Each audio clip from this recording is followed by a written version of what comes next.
right. Hey, guys, welcome back to the podcast. We are excited because, first off, we are getting nearer and nearer into the holiday season. And if you've been listening, the whole idea behind this month of topics has been this idea of a rooted faith and how we as youth pastors need to have a rooted faith. Um, for the fact that we need one as well, just as our walk with Christian or walk as a Christian, excuse me, and our walk with Christ. But then also we need to be modeling this mindset, and we need to be able to teach this focus and this mindset to students as they are learning to do the same thing. And so we are in week 4 of our rooted faith topic, and today we are sitting down to talk about what it means to live rooted in community, and we have a guest today. So Jared Pickrell man, I'm just going to let you do like a short brief intro. I know you've done youth Yeah, sure. ministry. I know you've done some other things. So you tell us about yourself and we'll go from there. Yeah, here's the quick intro on me. My name is Jared, and did youth ministry for about a decade. Served in different churches, kind of all over. Started out in California, and then moved to Texas in Houston. Was the student ministry pastor for a multi-site church, and then COVID hit. We had kids, and we had twins, and it was completely overwhelming, as twins are. And then we started discovering that my son had special needs, and so this mega church youth ministry life, it was just overwhelming. We like being gone most nights. You have Saturday and Sunday services, and started looking. Ended up jumping into a company that does church technology.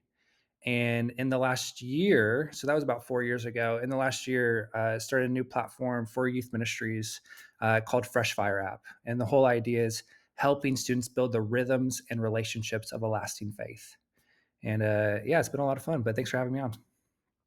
Yeah, and so we'll definitely spend some time at the end of this episode talking through the Fresh Fire app. Jared actually reached out to me and asked, just as like a hey youth pastor guy, not Yeah, like hey podcast host or anything else. He just happened to reach out and was like, hey, I see that you're in youth ministry, and he introduced me to the Fresh Fire app. And I have started using it, and we are kind of soft launching it in waves throughout our program. And so we have about 20, 22 high schoolers that use it right now. nice. And so it's really, really fun. And I don't want to get into the meat of it, but like just from the youth pastor perspective of being able to see the analytics and see Yeah, the progress behind students and who actually pays attention and who doesn't and who wants yeah, to do this. And it's been really, really cool. But like I said, we'll get into that in a little bit. That's just a nugget to toss out there so you yeah. actually listen to the whole episode. Um, but with that, the idea today is how to live in rooted community, and Mhm. the mindset, and I guess the question we're going to kind of start the conversation with is who helps you stay rooted when life is hard, because obviously Jesus is our go-to, but it's really, really easy, especially in the youth pastor mindset of like, oh hey, I'm going to go fix it, I'm going to do these things, I'm going to make this happen, or the husband aspect, or the whatever, the father aspect, however you see fit. The fixing side of things is very, very easy to fall into and resort to. And so the question kind of remains of like, who helps you stay rooted when life is hard or when life is chaotic or when life is unexpected? And how do you continue to process through these different mindsets? And so I think this is something that the Bible talks about a lot. And I think there's a huge importance to this. So let's tackle the first side of this. And that's how do we, as youth pastors, maintain and stay in a rooted community. And then we'll kind of move to the idea of how do we model this for students in the future. So, why does community matter? Like, I know this should be a duh answer, but like we want to make sure that we are thorough in our responses. So one of y'all take it.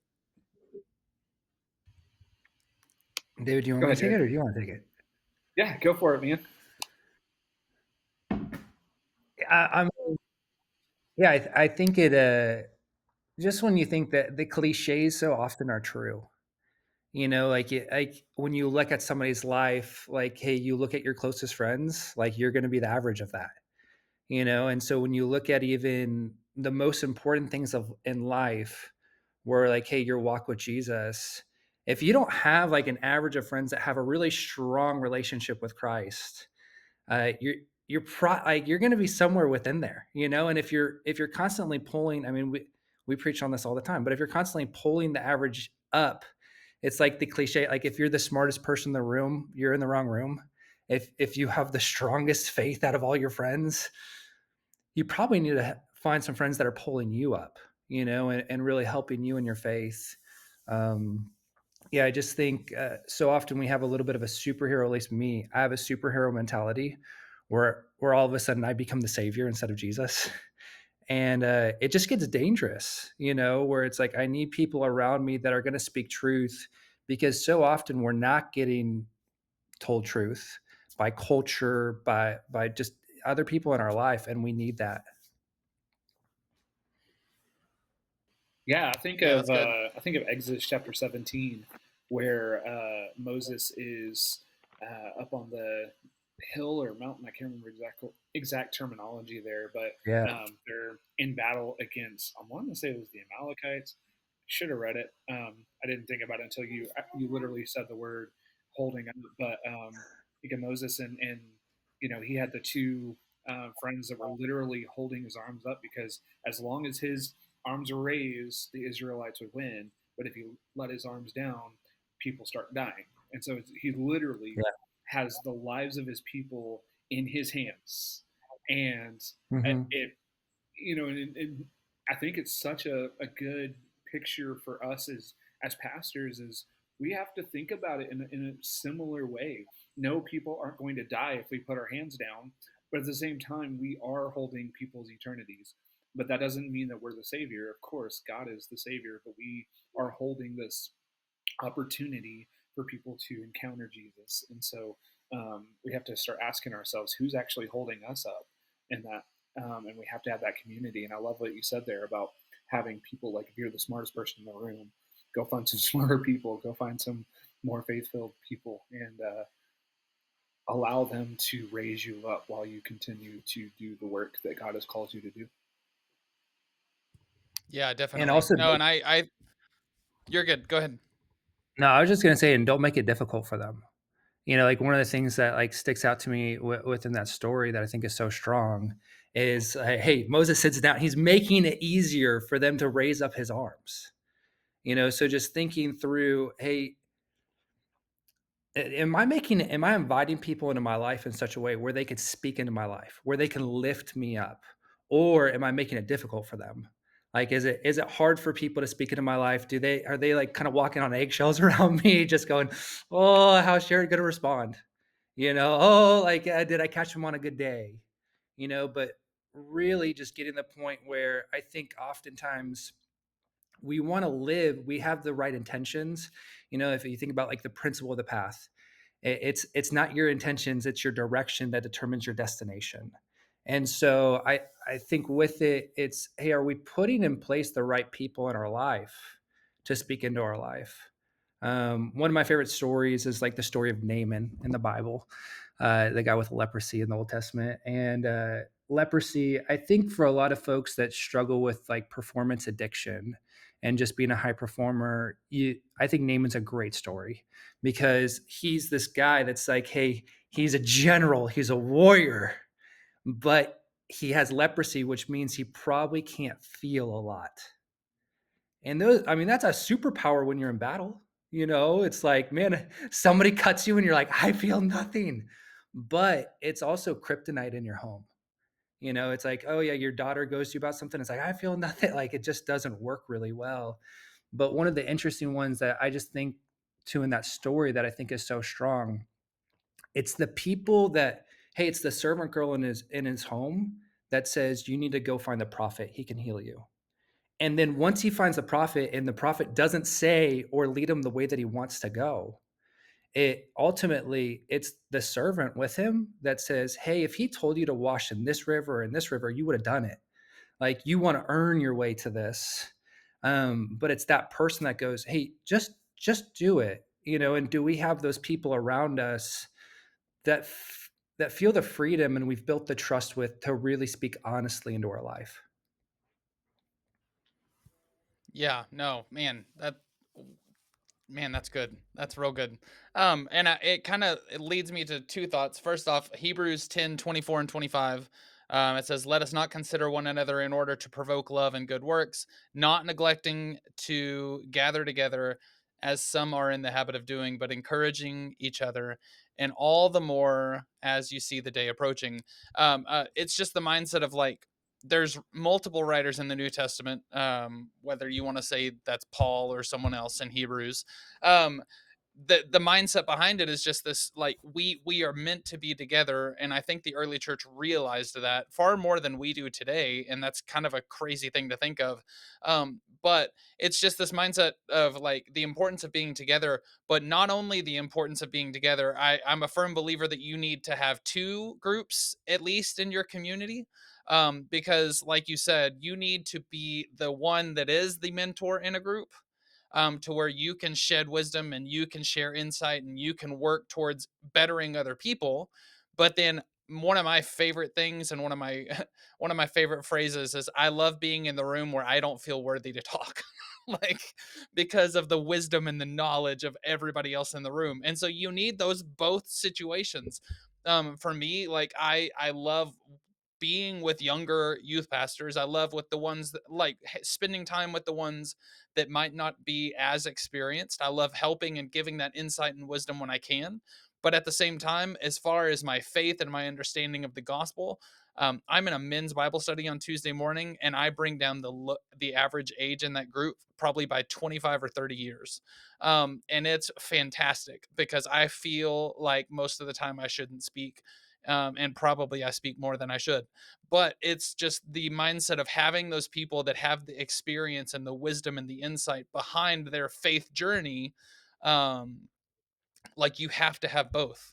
You can't, like you said, you can't be the smartest person in the room, or you can't be the most faith filled person in every room, because if you are, your ceiling's been hit. Where are you going to go? Which is really, really good. So with that, go, do you have something, David? I was just getting ready. Okay. Okay. No, you're good. So, with that though, the mindset behind that is obviously you need to be surround yourself with like-minded people. You need to surround yourself with for most people in youth ministry, I would actually recommend that you have a group of youth pastors that you hang out with, and a not youth pastor group that you hang out with, because you Amen. need to be well-rounded, and you need to have an in ministry and out of ministry conversation, for your own mental sanity. Because you can't just talk about youth ministry all the time. And as much as I love my youth pastor friends, that is 90% of what we talk about, because it's what we do. And it's a common thread that we all share. And so having that mindset where we can have those conversations, but then I can go and hang out with this other group that really, like, they know that I work at a church, but they don't like want to talk about ministry all the time, is really, really good as well. And so I get to be a person, but I also get to talk about work too. And we have different opportunities to build relationships through that. So healthy friendships are absolutely vital. And so I think you asked this question just a second ago, Jared, is, do your friends pull you towards Jesus, or do your friends pull you away from Jesus? And it's this mindset of like, where are you resorting your time to? Where are you putting your effort and your energy into? And are you doing it in a way that's uplifting and encouraging to yourself just as much as you can be uplifting and encouraging to others? I think that's a really, really good thing. So like, how do we navigate that question, I guess? How do we begin the process of self-reflection on, and sometimes even even the question might be this mindset of, are the youth pastors or are the ministry leaders that I hang out with healthy? Mhm. I would And that might step on some toes, but it's just this mindset of like, I know so many ministry leaders that are some of the most unhealthy minded people I've ever met, because they're burnout, or they like are in a really, really rough season of life, and it's showing. And have become really, really toxic and negative due to the instances of stuff going on in their life, or the circumstances they are having in ministry. And so, how do we navigate that mindset of like, how do we begin the process of evaluating our friends or evaluating the people that we hang out with and seeing if they're healthy? I think it's got to be inward first. I think even looking at myself, am I in a healthy spot? I, I I think one of the things that, like, when you've been in ministry for long enough, there's moments that just break your heart. And ultimately you get into ministry because you want to see people have what you have with Christ. And so I think one of the things that there's two really big heartbreak. There's a lot of big heartbreaking things, but one thing that's heartbreaking as a youth pastor when you've been in it long enough is, I mean, we have social media, and so being on social media and you see a kid that was in student leadership, that was really involved in the youth group, and then you can totally tell via just social media, oh wow, like you're not walking with Jesus anymore. And it's heartbreaking because you invest in them for so long. Like and along the way, you're like, hey, what happened? That also happens with youth pastors a lot. I mean, there's the joke. It's like, hey, if you don't like your youth pastor, it's okay. They won't be there in 6 months. It's like that. Like the tenure of a youth pastor isn't super strong. And I think a lot of times folks get into youth ministry because it's really fun. Hey, we're doing games, we're doing this. You get to go on stage. You get to talk, and there's a lot of sometimes like along the way, not so great motives sometimes that you need to check your heart on. But the other piece of that is it is so easy, and I'd get the fun spot of talking to, hey, 10 plus youth pastors a week, and it's so easy for your identity to get wrapped up in ministry instead of Christ. And it's a dangerous thing when it's like, hey, we're talking shop, and shop is church. What's up, buddy? How you doing? But I think in that, I think one of the first things is getting to that piece of, am I in a healthy spot? And also knowing where you're at, because that should help calculate who you're putting around you. If you're seeing red flags within yourself, maybe you shouldn't be as missional and in this other community that's not pointing you towards Christ. Maybe you need to take a step back and get to a healthy spot and surround yourself with people that are really edifying you first. Because I think if it's so important in scripture and in life to examine the context. And if we're not contextualizing to where we're at or where our community is at, I think we miss the mark a lot. I know I have a lot. So I'm preaching the choir. Yeah, I, that's I good. think That's good. this actually works pretty well to make my next point. Is as much as we look inward, I think another really good and healthy reminder is, and we say it a lot, but we don't always do a good job of modeling it.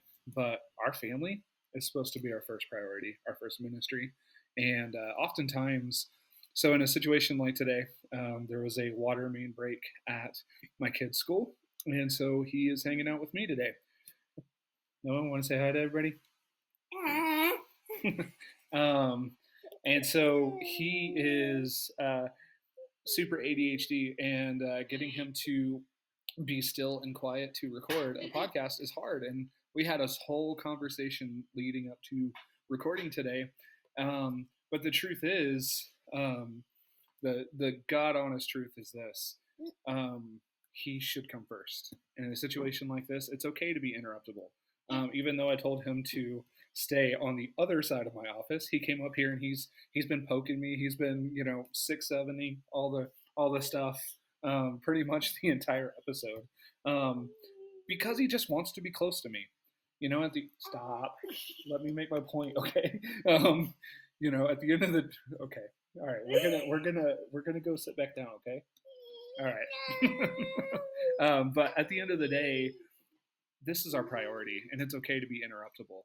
And when it comes to community and having a healthy community of people, like, it's really, really important to look first at the community at home. and listen to them. You know, there have been times where I think I'm doing a great job, and he looks at me and was like, "Dad, I need you home," and not for any reason other than I just want time with you. And so that's a really good gauge. Our wives are usually just as devoted to the ministry as we are, and they're not going to always say it.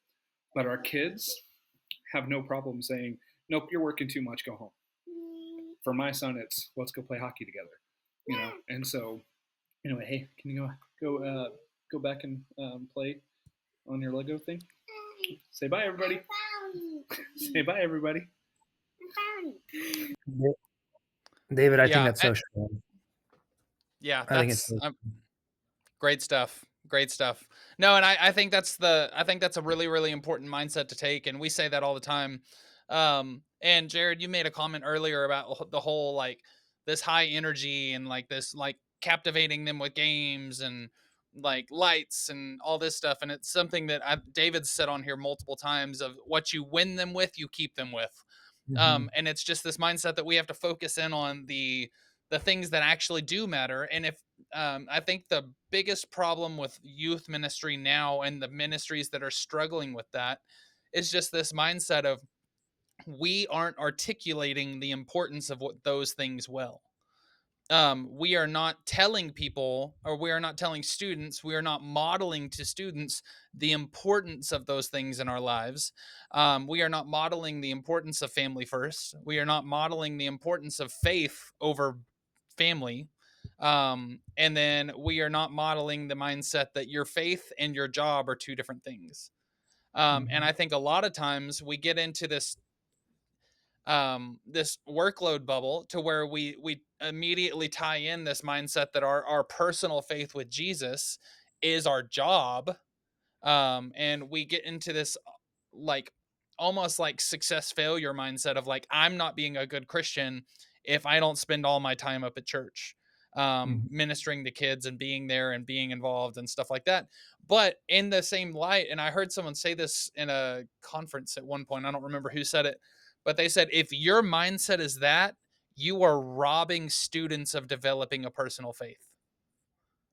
They said because if their faith has to revolve around you and your ministry, you're doing them a disservice by not teaching them how to do it at home. And I was like, "Ooh, that's real good." Because are we doing our job if all they know about church is youth ministry? mhm, Are we doing our job if they are not working to model these spiritual disciplines and this focus and mindset of faith is mine and I can do it wherever I am? It doesn't just happen when the doors are open at youth group. mhm, And so building those mindsets and building that mindset of even the importance of community. Um, like we have to model that well. We have to show the importance of, hey, like you might not see eye to eye with your family right now, but family time is incredibly important. They are your ride and die for the rest of your life. Like families will be there for the majority of time, and family will be one of the primary supporters in your life in most cases. And so just this mindset of teaching them the fact that iron sharpens iron and you have to surround yourself with like-minded and strong faith individuals. And we have to work towards bringing that not only into our lives, but also modeling that in the sense of we show the importance of community in our lives. We did a youth activity this past Sunday, and it started after the adult community groups, which I'm a part of. And so kids got there early. And my associate youth pastor isn't in a Sunday night group. She does another group. But I'm in a Sunday night group. And so kids were walking down the hall and they were seeing me sitting in on my group and they kept like, what? Like, why is he in a group? Kind of thing like that. It's like this assumption that like we don't need group study and group fellowship because we work at a church. Come on. It was, I mean, like students and adults alike really, really struggle with that sometimes. They don't yeah, understand the mindset that we need it as much as they do. And so how do we work towards that accountability factor or that welcoming factor of like creating those spaces in our youth programs or in our youth, not even necessarily, I don't think programs is the right word, in the culture, in the mindset of our youth program to where we not only create spaces of welcome, accountability, and stuff like that, but we also teach them the importance of personal one-on-one time, personal discipline, personal desire to follow Jesus with everything they do. Well, that's I think that's please. no, I was just gonna say I think that's so strong. I think one of the things for both of y'all that in kind of sharing is some of the most powerful sermons that we'll ever preach are never on a stage, you know, and just the way when you're in youth ministry, when you're in ministry, when you're in life, that people are going to see things that, hey, those moments where your son's on the podcast and it's like, but the way that I interact, I think so often we just within evangelical Christianity, we'll have everything so scripted. I mean, we got it in planning center. It's there. It's this piece, this piece, this piece, this piece. But it's the moments that break the script that bring life. You know, it's the moment where, hey, you the you ran out of gas with the generator at camp, and now you're all just singing without a mic. You know, or it's hey, your kid runs in, or you got to leave because you got to prioritize your kid's graduation from kindergarten or whatever it is. Um, those moments, and even them, hey, seeing you in a small group, you know, those are the moments that really preach, you know, in a way where it's like, oh yeah, like I know it's his job, but like that's not part of his job, you know. And so just the way that that kind of preaches to a student, I mean, how many sermons are they going to remember? You know, but are they going to remember the way that you love like your kids, the way that you love your wife, the way that you love your family? Oh yeah. And I think especially in the culture that we live in, that's not normal.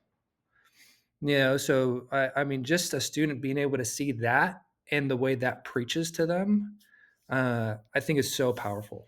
For sure. And I think even having moments like, Brent, you were kind of alluding to it. It doesn't necessarily have to be programs, but you can be intentional on, whatever night you meet in the week, whether that's a Wednesday night, a Sunday night, or whatever night of the week, and bring people in from your community to speak. And you can even set it up like, hey, this is somebody that I'm in a life group with, and we've been talking about this thing, and we thought it was really really good and really powerful, and we just wanted to share that with you. Now they're not only seeing, or they're not just hearing that you're in a community group, but now you're bringing your community into youth, and allowing them to also serve. And that can be different things, and we've talked about it in the podcast as well, as bringing people inside your church community that have different skills and stuff, and can teach the students different things, because not everybody is headed to college when they graduate. Some people need a skill, and they may not have family, or a life at home that is conducive for teaching them different skills, or encouraging different skills and stuff like that. And so maybe that's an opportunity again to teach these students about life.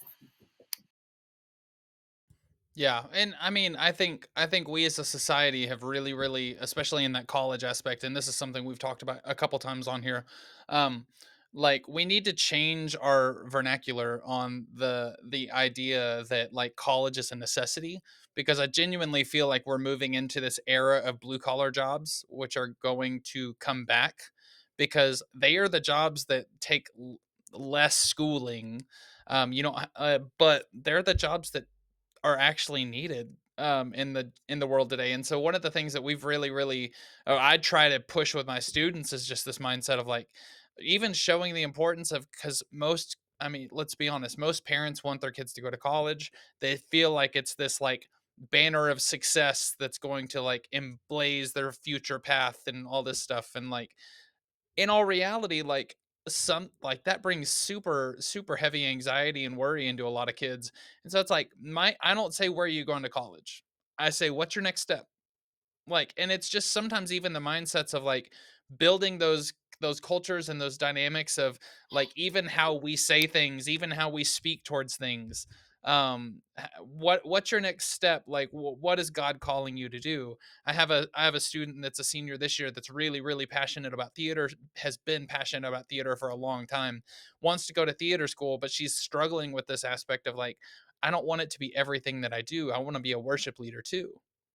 And so she's like, "Can I be a worship leader and not work at a church?" It's like, "Yeah, you totally can. Like 100%. Like you can lead worship wherever you There's a are, but lot you who can also do. lead worship on a stage. You don't have to have a special degree to do it or anything to that nature. You can glorify God and be a theater teacher, or you can work in like as a professional uh actress in plays or whatever. Like that happens. It's okay." And so just kind of navigating through those situations, I think sometimes like students come to us because they feel like we're that safe space, and we need to make sure that we're utilizing and encouraging through that safe space well. And I think that's a huge part of community too. And it goes back to the whole thing that I think you said at the beginning, Jared. The mindset of like, am I approachable? Like that's a huge part of the community that you're trying to build. If students are scared of you, if students are scared of your reaction or how what you're going to say or how you're going to react, they're not going to bring anything to you. They're not going to ask you deep questions because they're afraid of how you're going to respond. So like that goes both ways. Like you need to be approachable in your own correcting so people can come and approach you and with correction and training, but you also have to be open and approachable for the fact of people might want to come to you too. And so if we're talking about this modeling aspect of like building this culture, you and your presence are a huge aspect of it. So yeah, bringing other people in is huge, but you have to be approachable and encouraging as well. Yeah, I love that. I think one of the things that we wildly underestimate is just uh, vulnerability. And even being appropriately vulnerable. There's definitely things you don't need to be vulnerable about everything, but being appropriately vulnerable, and like I think a great example of being appropriately vulnerable. I'm 35. Do I know the next 10 steps in my life? I won't be honest. I don't. I know the next step, and usually that's really clear. And I think we live in a culture where it's, hey, you go to college, you get this job, you do this, you do that, and like to your point, Brett, that's a ton of pressure, so much pressure. And I think us being vulnerable in this and just showing the ways in which, hey, I don't have it all figured out. I have a God that does, but I don't have it all figured out. But the one thing that I do know is I know this principle: seek first the kingdom of God, and all these things will be added to you. Not in a prosperity gospel way, but in a, hey, what are the things that are added to me? Oh, it's the fruits of the Spirit. I have love, I have joy, I have peace, I have patience, I have all these different things. And ultimately, that's why you're seeking those other things. This step, because you think you'll have peace because of it. But kind of showing within the storm, that, hey, wait, it's okay to not have it all figured out. And mainly because as we think about community, hey, I'm running towards Jesus. Typically I have a better idea of where Jesus is than anything else in life. And so I'm running towards Christ. And the interesting thing with community is then you're looking to the left and to the right, and you're like, oh, that person's running over there too. We're kind of running. And like it's interesting when you focus on building community. I think it becomes inwardly focused. But when you're focused on Christ, naturally you're going to get the strongest people in your community. My strongest relationships in life aren't people that I was like, let's be friends. They're people where, hey, we are running towards Christ. And as a result, if you are in different spots and running towards the same thing, you're naturally going to get closer together. Yeah, that's good. That's real good. And I think that's important. And it goes back just to the mindset of like what's the heart, what's the focus. And I think there is not a better phrase in the Bible for any pastor or youth pastor or anything than what Paul says is follow me as I follow Christ. Like if you can't see that picture, like if you don't have that understanding of like I'm just going to follow Jesus, then follow me and I'm going to do the best that I can to model that for you. And Paul, man, I mean, as we all know, Paul was a stud, but Paul had problems too. Why do I keep doing things that I don't want to do? Why do I don't do the things that I want to do? Like over and over and over. Like who can rescue me from this despair? Just like Paul had problems too. And so just the mindset is like our goal and our focus is Jesus. And even if we trip up along the way, we are still running towards that goal. And so our mindset is, hey, you might not have all the answers yet, but like at least allow me to show you what needs to be done. And I think your moment, like your um, thing on vulnerability is huge. Just this mindset of like, I think, and gosh, talking to high schoolers, I think that's the thing I hear more than anything else is like, well, it seems like everybody just has their life together and I don't have my life together. It's like, no, people are really good at faking it, because nobody has their life together. Nobody is perfect. Nobody knows exactly what tomorrow is going to hold. I believe that's biblical somewhere. I mean, like, but yeah, it's just this mindset that like we don't have that. And so, like, there are people that fake it and fake it really, really well to make it seem that way. But I think bringing in that vulnerability of like, man, I don't know what next week holds. I don't know what tomorrow holds. I tell my kids all the time, I'm like, I don't remember what I had for breakfast this morning, let alone like what happened a couple years back. And so I've been telling them in my youth group, at least, I said there are three principles that are biblical that I live by outside of like the love the Lord your God with all your heart, greatest commandment, great commission, stuff like that. I said there's three things, and I tell them this. I said First Thessalonians 5:16 through 18, Philippians 4:6 and 7, and Proverbs 3:5 and 6. And those three, I was like, those are the three things that I try to live by. I was like, I fail all the time. I was like, but when I get back up, my gaze and my point is already back where it's supposed to be. Those three, always, every day. Sometimes it works great. In the spirit of being vulnerable, do you want to tell me what each one of those verses says?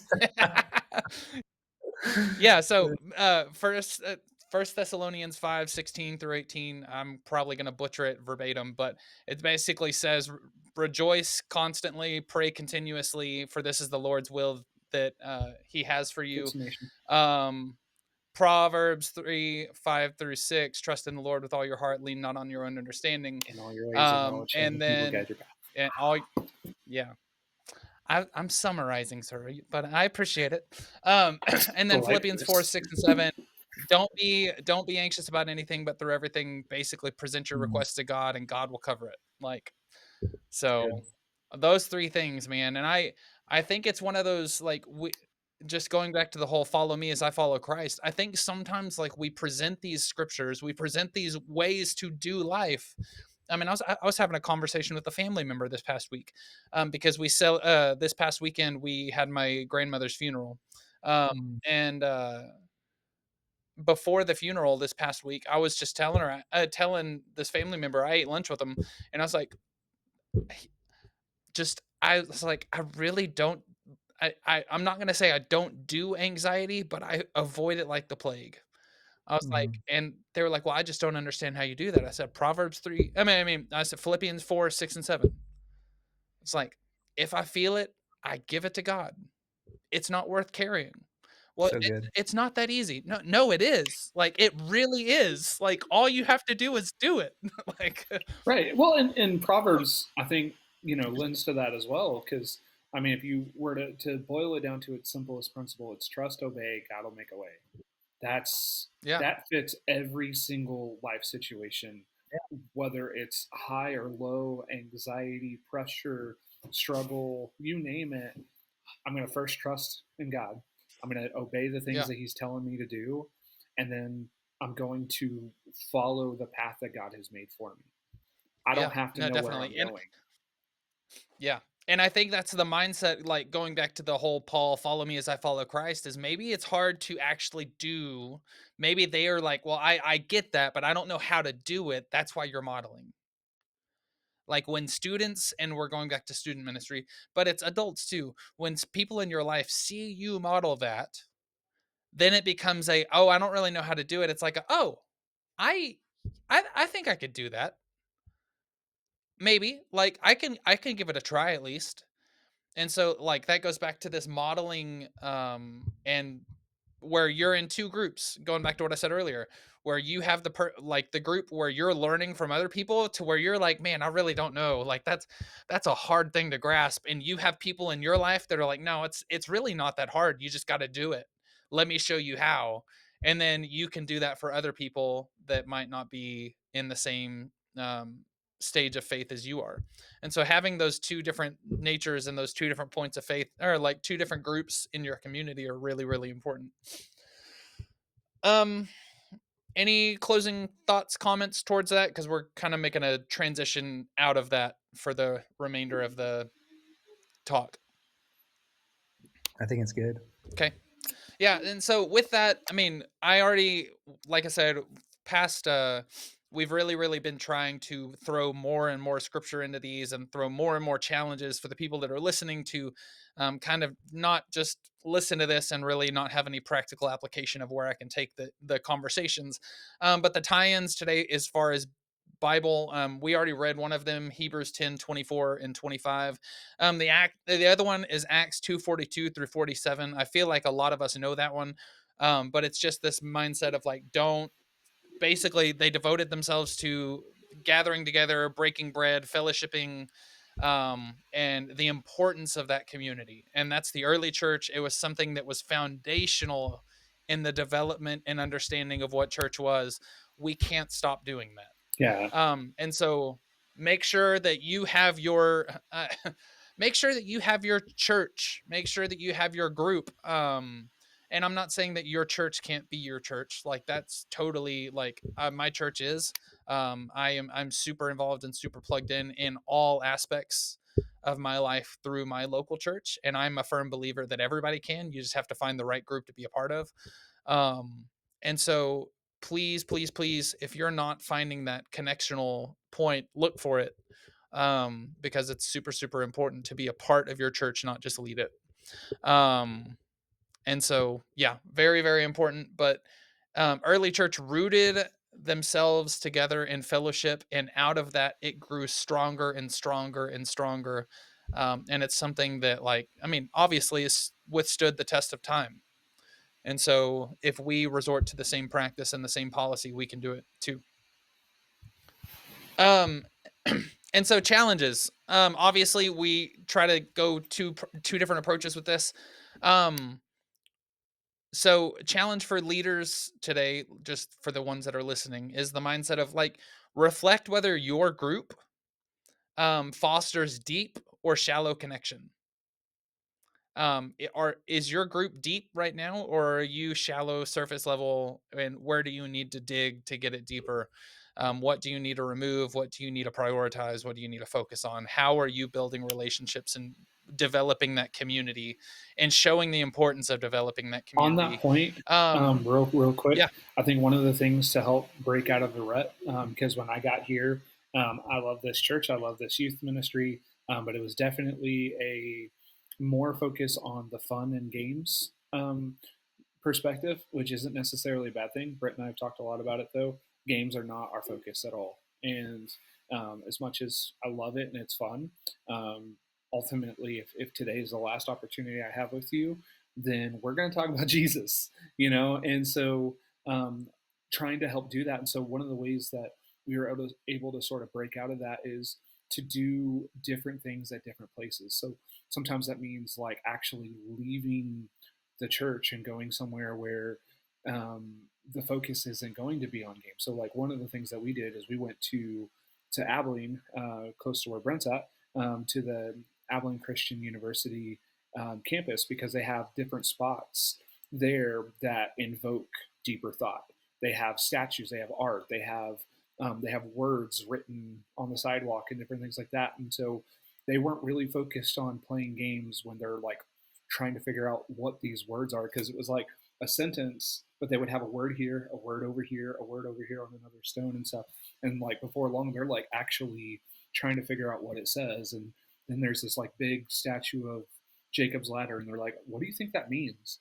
And so by getting out of our regular space and going to a place that was very like conducive to having deeper conversations, they even have a fountain there, and they were like, "Hey, I think it'd be really cool to like baptize, like do a baptism here." do you think they baptize people here? And I was like, probably.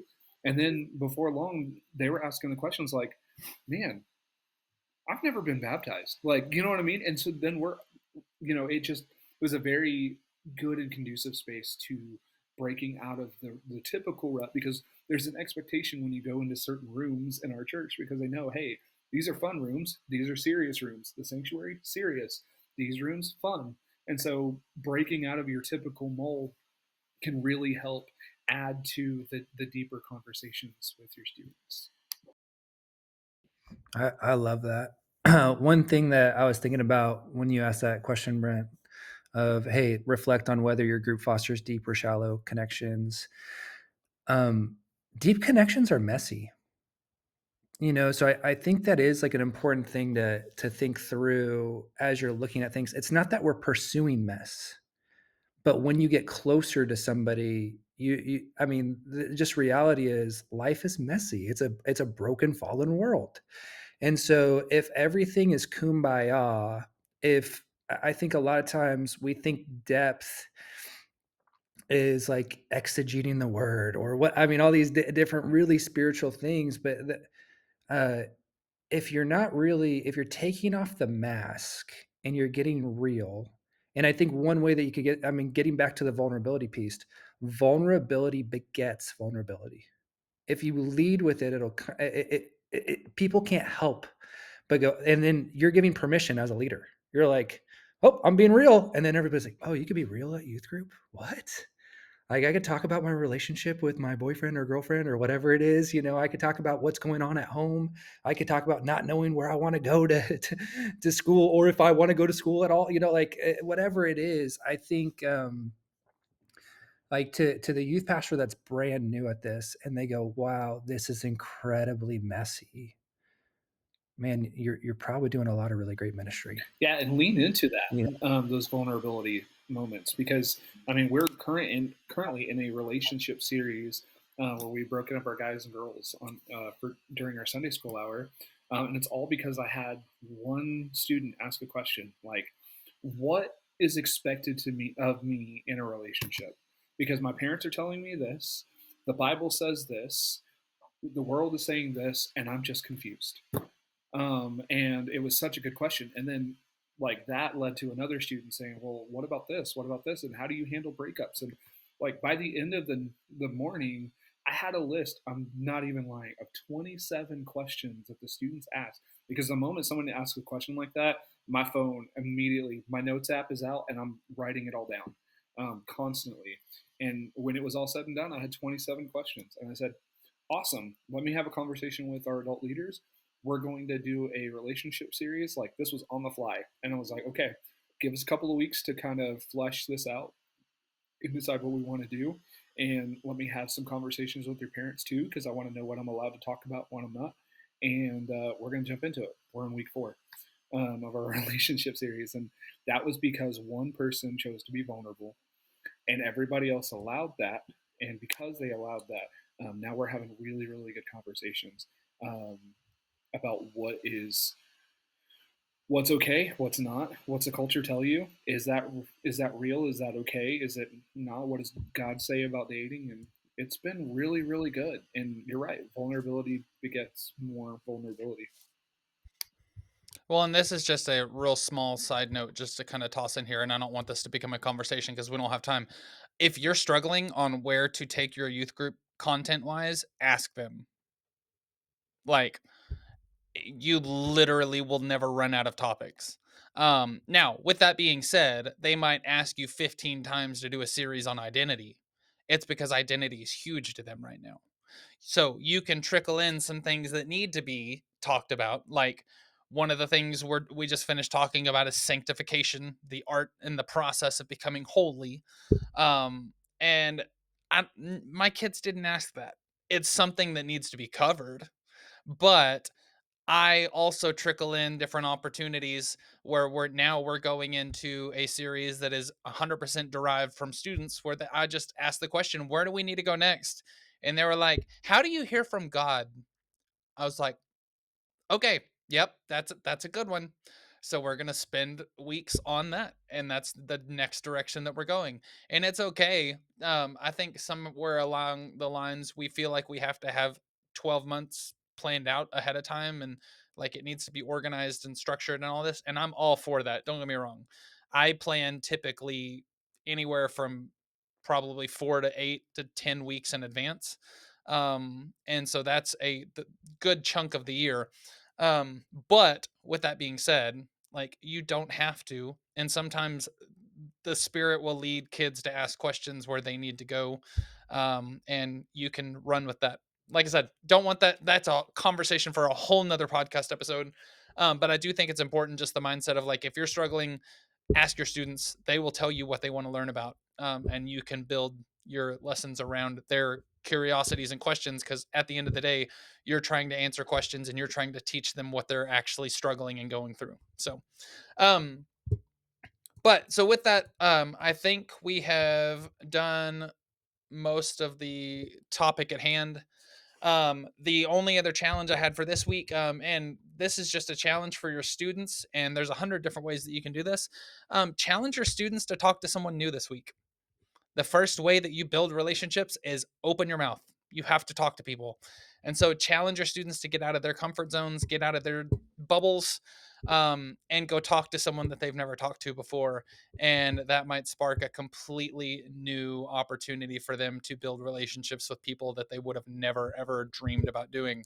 And it's huge. It's super super important. And kids a lot of times will be like, "Oh, I didn't even know we had that stuff that like I didn't know we had that many shared interests." It's like, yeah, because you've never talked to them. So it's super, super important. Challenge your students to talk to someone new this week. And so, like I said at the beginning of this podcast, the last thing, obviously, with this is we want to talk about Fresh Fire. And Jared did not sponsor this episode or anything. Like, this is just, I legit use this program. I love it. My students have had a pretty good response from it as well. And so it's something that can benefit you guys. It's something that can hopefully work to develop this idea of rooted community together. And we can work towards building those spiritual disciplines on their own time in their own homes as well. And so give us a quick overview of just what is Fresh Fire.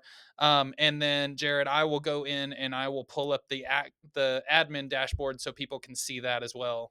But what is Fresh Fire? Yeah, totally.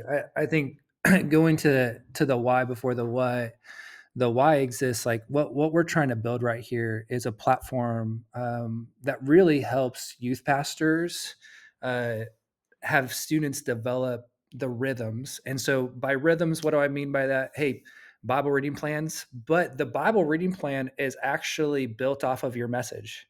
And so one of the biggest things is, hey, there's a lot of different platforms out there where you could use their messaging, but there's nothing to actually tailor that to your youth group. And so one of the really cool things within the platform is we have, I know I'm going to use the word where everybody's like, that we have AI built into the platform where you can drop in your sermon notes. Ooh, yeah, drop in your sermon notes. And then what it'll do is it'll take that your sermon notes, and you can set, hey, I want this to be a 5-day Bible reading plan, 7-day Bible reading plan. And it actually takes that and it creates a rough draft of a Bible reading plan. The reason why I say a rough draft is because, hey, you really should go through and make sure that it's good. You know, it's usually actually pretty good, but you should go through and make sure that it's good. The other thing is you could also drop it in there and it'll create challenges for your students to live it out. So, hey, a really good challenge like this week is, hey, have a conversation with somebody new this week. That could be a challenge where a student goes in there, they write a reflection on that, they click enter, it goes in. And then the other piece of it is there's a youth pastor portal where you can see who's engaged and who's not engaged. And so really interesting. I mean, students go through seasons where it's, hey, they have theater, they have football, they have baseball, whatever it is, and they might not be as present as you at youth group. But you can actually see which students are still engaged. They're just on the run. You know, like going back to like, hey, Paul, um, one of the big verses that motivates me is when he talks about to the Jews, I became a Jew to reach the Jews. To those under the law, I became like one under the law to reach those under the law. Like if I'm summarizing, I think it goes, I became all things to all people so that by all possible means I might save some. And we live in a culture where, for better or for worse, people spend over 5 hours a day on their phone. And there's some really interesting kind of spiritual insights where the negative of phones sometimes is students can overshare. And that could be really negative within culture. But what happens when students are vulnerable and now you know how to pray for them? So there's one element within the app where you can write down your prayer, and that's private, but automatically. But a student can choose to share that with their youth pastor, and their youth pastor can pray for them and alerts the student. There's also groups, so there's messaging. And one of the big things is we have all of these different things that are spread out, but now you get a better view of a student's faith journey. You know, a few of our next steps that are really exciting. And one, this just launched like a month and a half ago. But I was talking with Brent. He's like, "How long have you been doing this?" And I was like, "Oh, this was last week." And he's like, "Oh, okay. Like this is newer than I thought." And it is, but it is just so much fun. Yeah, Brent's pulling it up right now to be able to look in and see just a student's faith journey, how engaged they are, those different pieces, how engaged each small group is, equipping leaders to kind of see and understand, um, and then being able to tailor that to the youth group. And so there's messaging within here. But the cool piece is now that you have all of these things that would be separate, this would be in U version, this would be in group me, this would be in whatever, yeah, like the writing of a prayer journal. Now you have all of these pieces that really help you see where a student's at. So, and this is why it's so important, the parable of the lost sheep. Uh, in that culture, like, hey, one sheep wanders off, they're able to see that one sheep is gone, so they can go out and find it. Oftentimes, we don't see that. We're not sure if it's baseball, we're not sure if it's theater, but now you can see when a student's engagement drops, like you have a super engaged student drops, something happened in their life. There might be something happened at home, whatever, and then instead of waiting 3 weeks or maybe never, uh, you're actually able to connect with them in a moment that really matters. The same thing goes for maybe a student's engagement shoots up all of a sudden. Something happened in their life. Now you can invite them in a way, hey, you should check out student leadership, or you should check out this, or you should check out that. And it becomes a really powerful tool to help kind of better understand where students are at. Yeah. And so with this, like he said, I pulled it up, so I'm screen sharing it. If you're listening to the audio of this, I would recommend that you go find this episode on Facebook, I mean on YouTube, because then you can go and actually look at what I'm showing through screen share. But the it's a really, really well laid out design. First off, like I love right off the bat that you have the availability of saying, hey, like last week, last month, last 5 months, last year, or whatever. And then you have this real quick engagement summary that's like, hey, over the last 30 days, you've had students complete 58 days of readings, 55 prayer journal entries, 54 days of challenges, and they've sent 102 messages in the app, which is really, really cool. And those are my actual stats. So you can show analytics of like, I'm a big time charts person. I love visuals. And so just having the mindset of being able to go through and see, hey, what day are people engaging the most? I thought that was a super, super clever thing to throw in here just for the mindset of like, I find it really, really ironic that Wednesdays, the day that we meet, is the lowest engagement of the week. And I don't know if it's because students are like, well, we already have church tonight, like, or something to that nature, but they really don't seem to be as engaged on Wednesday nights as they do or on Wednesdays as they do the But rest of yet the week. Sundays Um, are but yet your biggest Sundays day. is a skyrocket, like, Interesting. which is really funny. Um, and so then you can see from like one week to another week comparisons and stuff like that. He said this, you can see most engaged and the least engaged students.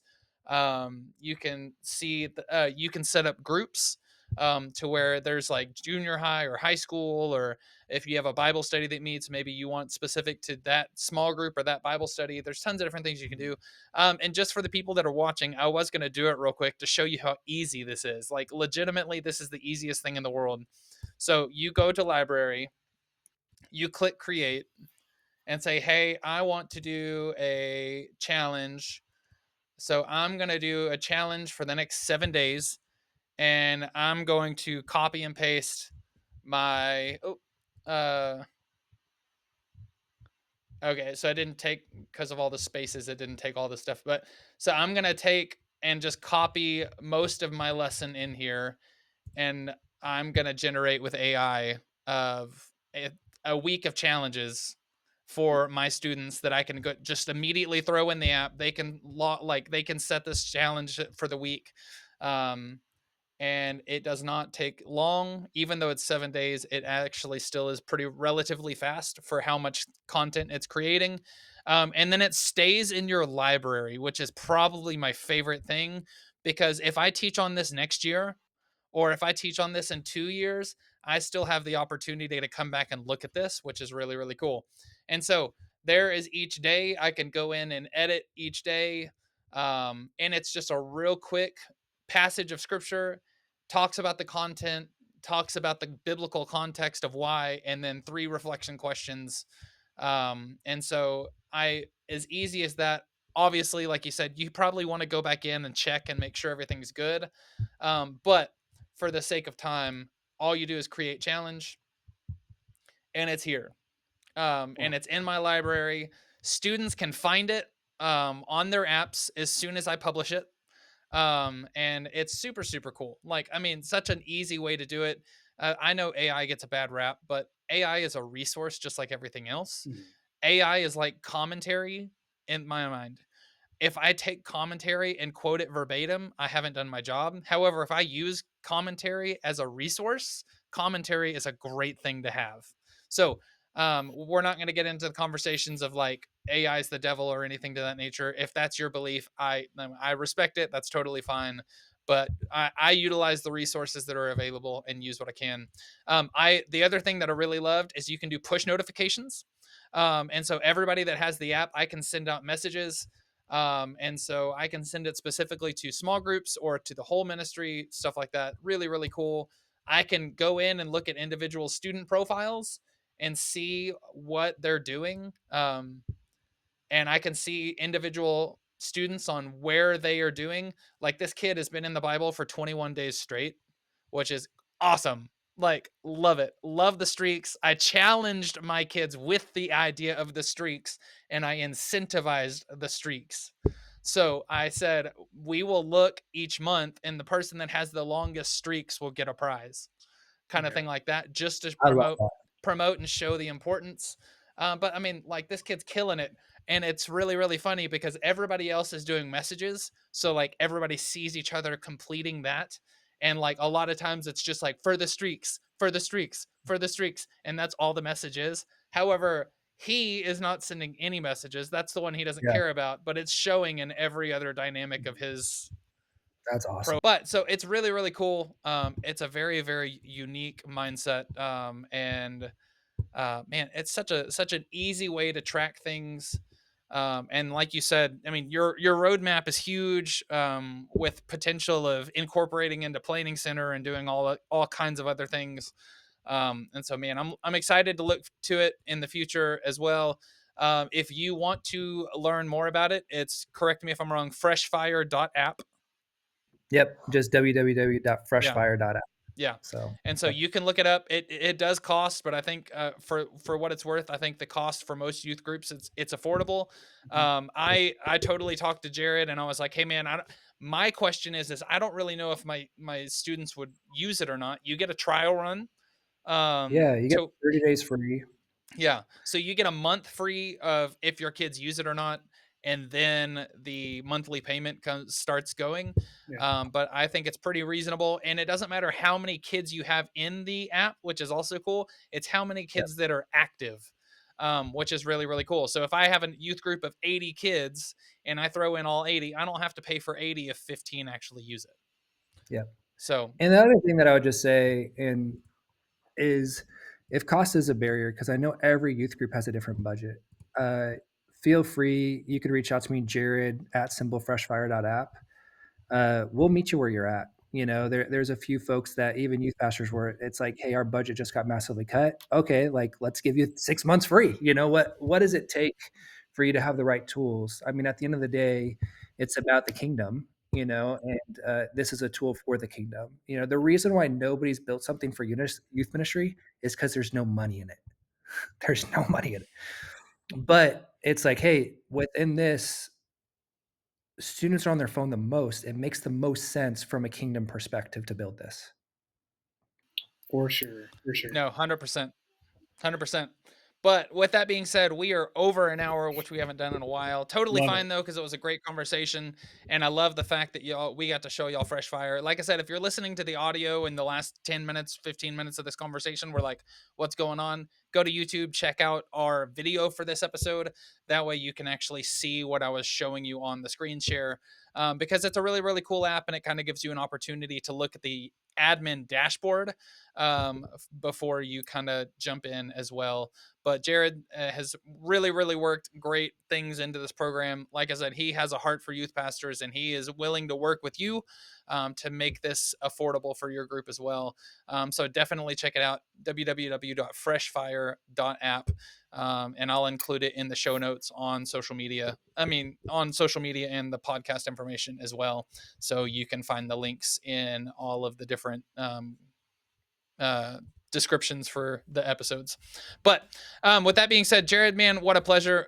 Would love to have you back on the show in the future, because not only did you have a product, but man, your insight was great in this conversation. Very, very much appreciate your wisdom and your insight in this. And we love having guests. So if you're listening to this episode and you're like, hey, it's cool that Jared was on, I want to be on, message us. You can shoot us a message on social media at Talk Student Men on Facebook or Instagram. We'd love to have a conversation with you included. Or you can email us either podcast@studentministryconversations.org, or you can email me or David specifically and just use our first name, Brent or David, at studentministryconversations.org. We'd love to speak with you. We'd love to have you on the show, and we'd also just love to pray with you and talk with you.